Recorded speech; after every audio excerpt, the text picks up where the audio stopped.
Okay, hello, welcome to another Becoming a Modern Man. Not been doing a few videos recently. I've had a lot on with the exams and stuff, so I apologise for that. Here we're just going to finish up doing the Boros videos. Sorry it's been quite a while for those who watch my videos on YouTube, but got a couple of matches here for you which should be good fun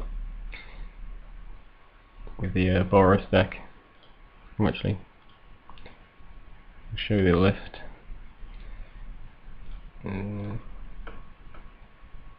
Get that up. So here's the list, in case I forget to write in the description. Pretty standard Boros list for these days. We built around the Boros charm. You can do a lot of cool stuff with it, particularly with the double strike ability, using it on the Zektar Shrine tokens, things like that. But I think we'll just show you, rather than talk about it too much. So took a mulligan down to 5, unfortunately. I think our other hands are not particularly good, and stuck with this, which is a pretty awkward hand. Yeah, if I remember rightly, we had some pretty awful hands. So we're against Valakut here, and not getting quite the fast start we would like. Can't play the Tri-Builder. We can play Flagstones here, but we're not going to be able to play anything as it brings in the lands tapped. But at least we can get access to our colours, which is at least something. So opponent is racing ahead here and plays a Prismatic Omen, which is pretty bad news. Miss a land drop again, and just going to be able to play a plated GP'd. Opponent's going to escape shift, and that should be enough to finish. So yeah, paying for a slow start on a multi 5 and end up losing on turn 4, which is pretty unfortunate. Let's go on to game 2. So here's our hand again. Top screen again, seems as though this bug has still not been figured out with the replays, which is quite annoying.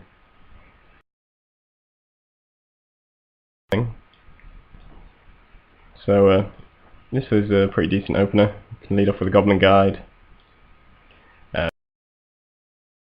Magus the Moon might be quite decent, as they don't actually run a lot of red spells, mostly green spells, etc. Obviously have to run quite a few non-basics generally. So it might be able to make life difficult for him, particularly and stuff like that, with blue lands, which he seemed to be. So everyone can attack him with the Goblin Guide. See steam vents there. I played the Zektar Shrine there. Maybe I should have played the GP'd. Can't quite remember why I chose that line of play. I think it might have been a misclick. I think we'd probably be better. Actually, yeah, pretty sure it would have been a better idea. He was is it Charm? He's going to sack his Sakura Tri-Builder.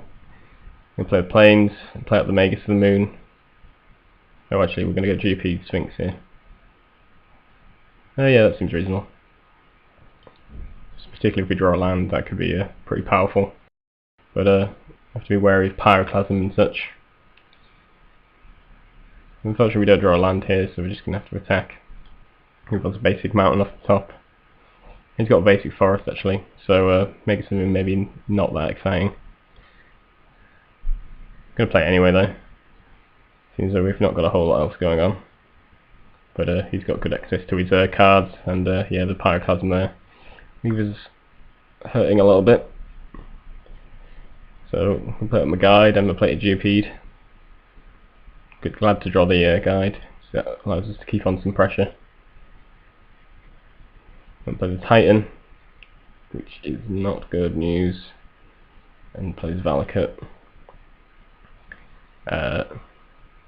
Fortunately, we're actually going to be able to get our shrine online. Actually, I think GP will be 5, 6, 7.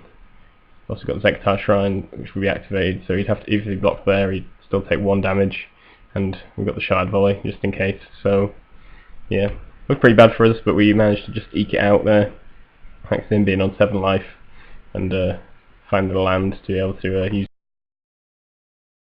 Managed to take it to game 3.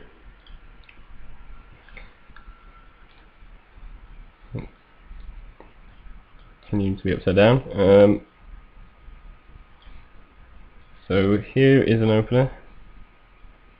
I'm not sure if this is not a whole lot going on in terms of creatures. I don't know, I can't remember if I keep this. I'd be tempted to mulligan this, I think. No, did keep it. So we'll see how this goes. It's not the greatest of hands, I would suggest. So I decided to Boros Charm in there.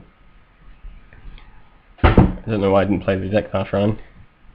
It seems like a better move. Oh, it's because I'm playing the Magus of the Moon. Oh no, I've got basic planes. No, still not sure why why that happened. But we're in quite a good position here. He's not got any basic forests or basic islands or anything, so he's going to be in a difficult position here. Doesn't seem to be able to access his cards properly. I'm going to be able to play a GP'd. Fortunately, our opponent has a Pyroclasm. I could have played that better, I think. Yeah, I could have played out my Ghost Quarter, but I wanted to save it. And I could have just kept a Boros Charm to make my permanents indestructible. Seems like Pyroclasm was probably his only real out to Magus of the Moon. It probably would have been smarter to just keep a Boros Charm to protect my Magus. So, minor error there. But hopefully we're still in reasonably good shape. We might be able to get a Zectar Shrine online. And we can Boros Charm that, do double strike, and as he's on 14, that'll finish him off. So yeah, that's what we did. So yeah, double strike on the elemental token means that he would take 14 exactly, and that's his life total. So it's perfect, and managed to win on turn 5. So yeah, can get some pretty blazing starts.